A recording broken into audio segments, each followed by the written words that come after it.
पीयूष गोयल जो हमारे commerce minister हैं और ट्रेड नेगोशिएशंस करना ये उन्हीं के ब्रीफ में आता है, उन्हीं का काम है ये।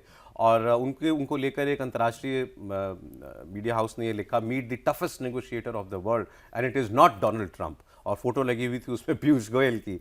पीयूष गोयल का मतलब बिहाइंड द सीन्स कितना बड़ा रोल है इन सब? बहुत अहम रोल है सर। अब आप पिछली सरकार में भी देखें तो आप वो कॉमर्स मिनिस्टर ही थे। इस बार भी 2024 के बाद भी जब सरकार बनी तो उनको कॉमर्स मिनिस्टर ही दिया गया था। और मैंने उनसे एक बार कही थी ये बात मजाक में कि कभी भी रिसफल होगा तो आपकी मिनिस्ट्री चेंज नहीं हो सकती, क्योंकि पता है कि नेगोशिएटर आप ही हैं, आप ही सब कुछ करा रहे हैं। तो दुनिया के अलग अलग इकोनॉमी के साथ अगर आप इस तरह से डील करा रहे हैं तो निश्चित तौर पर आपकी भूमिका तो वैसे ही रहनी है।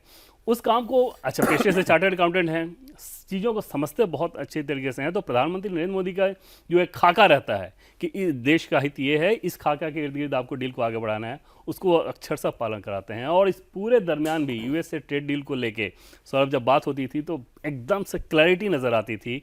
और कहीं उनकी बातचीत में मुझे ये नज़र नहीं आया कि 3 महीने पहले मंत्री कुछ और कह रहे थे और आज कुछ और कह रहे हैं।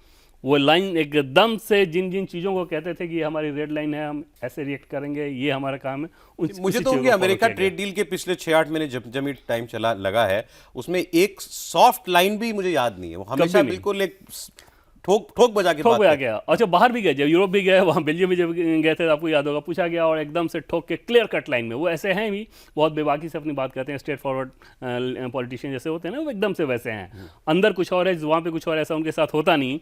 इस मामले में भी उन्होंने इसी को फॉलो किया कि जो चीज़ें भारत के जो हित थी आज, क्योंकि प्रधानमंत्री नरेंद्र मोदी का सीधे सीधे वही निर्देश था, तो समझा जा सकता है कि उनके लिए काम कितना आसान हो गया।